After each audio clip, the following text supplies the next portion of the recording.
guys, my name is Lisa and today I'm back with another video. And today's video I'm going to be talking about layered cuts.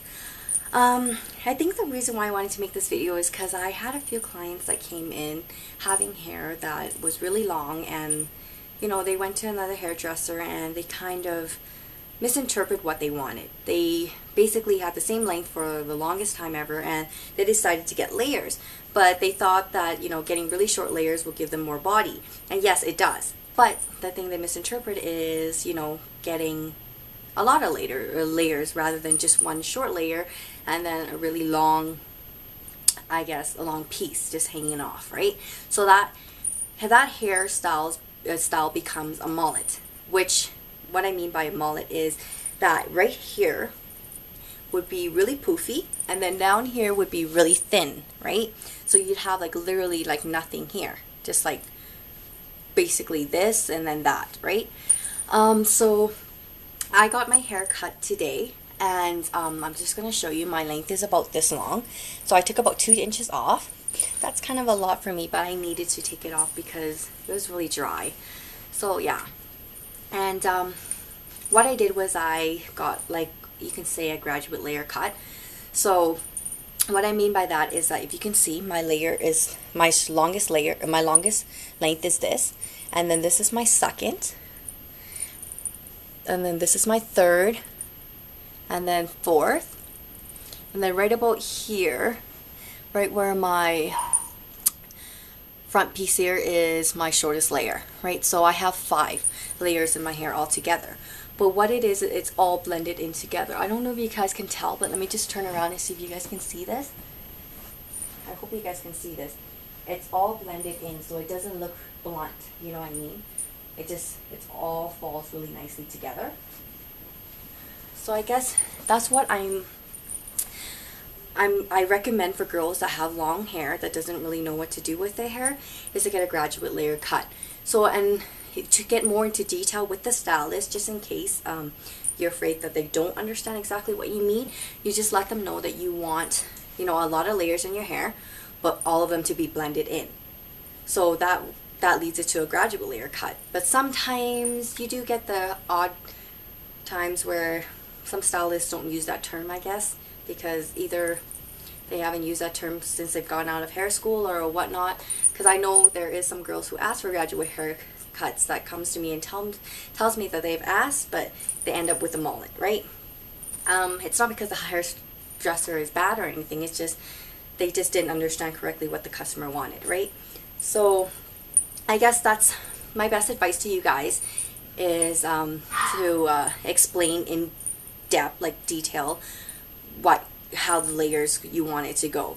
So, you know, and some girls might not like this hairstyle, but this is the best hairstyle that I've seen anyways for longer hair, and that you want a lot of texture and a lot of body and really short layers, right? So, and that doesn't look like a mullet.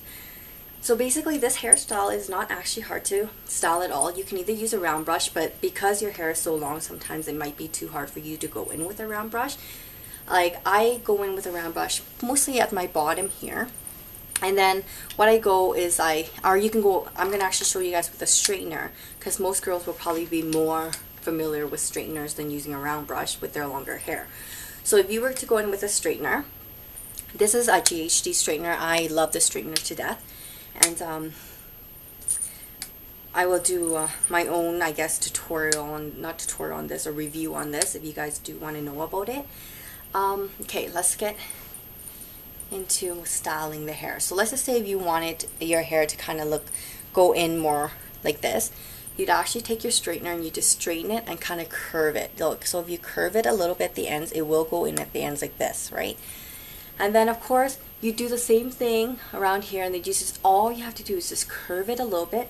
And if you want body right about here, like right on top here, you just kind of take your straightener in and you bring it up really high, right? So you just go like this, okay, and then you just kind of pull it out and then just curve it and then let it down. So it will give you this curve. So you can almost achieve the same exact look that you can with a round brush with a straightener. If you guys want me to do a separate tutorial on this, please put it down in the comment below, and I would definitely try to get a video up about this. And other than that, oh, and another thing, girls with thin hair, you can get the same exact look, but the one thing I do recommend is not getting your hair thinned out so much. The one thing about thin hair is that, you know, especially when you get a lot of layers like this, it tends to make your hair look thinner and thinner by the time you reach up to your last layer. And why that is because all the bulk is kind of coming up to here, and then, you know, you're just chipping, like you're just basically the layers down here is going to look thinner and thinner, and then you're just going to have all this bulk up here, right? Which that also tends to look like a mullet. And I guess it all depends on how you style it also. But the best recommendation I have is, if you do have thin hair, just do not get it thinned out at all. Okay, don't go in with a thinning shear, or don't let them go in with a thinning shear. Or most stylists that has been a hairdresser for a long time should know that, but just in case you do get a hairdresser that is not really, that is more used to using thinning shears on every single haircut that they do, you would try to stop them before they pick up that thinning shear.